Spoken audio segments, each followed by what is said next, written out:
Third ticker of the day is Boeing. The company is facing a new hurdle in getting those 737 MAX planes back in the skies. The FAA asserting its independence, saying it will review hundreds of new MAX planes individually. Now, in a letter to Boeing, the agency states in part, the public interest and safety in air commerce require that the FAA retain authority to issue airworthiness certificates and export certificates of airworthiness for all 737 MAX planes. Boeing did respond, telling Yahoo Finance in a statement that we welcome and embrace this decision by the FAA as we continue to work with them on the safe return of the MAX to service. Safety is our number one priority. Let's bring in Jared Blikre, who is at the Wi-Fi Interactive board with more on this. So Jared, on the one hand, Boeing certainly wants to get this timeline, the ball rolling to get these jets back in the skies. But the FAA is also having to deal with a bit of a reputation issue, too, because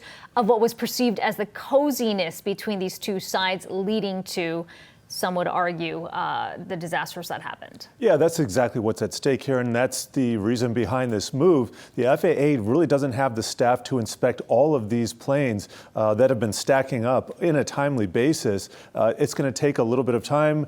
Maybe it'll extend into January, February of next year, but that's fine. The Boeing itself has really escaped relatively unscathed. They have to pay several $1 billion out for this, but they're not facing criminal charges, and 346 people are dead. So yeah, the FAA's reputation is at stake here, and this is probably something I would have recommended from the beginning. Not up to me here, but we can see Boeing shares only off 1% today. And if we look at the price action here, we can see they've paired some of their gains. The general market is up. If we look at year to date, and I have to bring this to our attention every time we talk Boeing, it's just incredible how resilient this stock has been. It's up 15%, and we can see it's just been in this trading range between about 380 and 320 since that second crash had its impact towards the beginning of the year.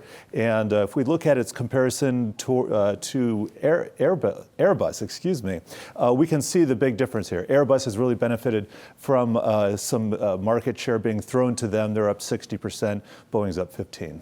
And, it seems like a lot of this timeline, whether it's starting in January or March, depending on some of these airlines, that's kind of been baked into the price of the stock. But today we also got news, at least this from the Wall Street Journal, that some regulators, the European regulators, Middle Eastern regulators, may conduct their own review before these planes are allowed to take to their skies. How significant is that in terms of the Boeing timeline, and what does it mean to the bottom line? Yeah, this is the new Dreamliner 777X, I believe, or maybe it's 10. See what Apple has done here.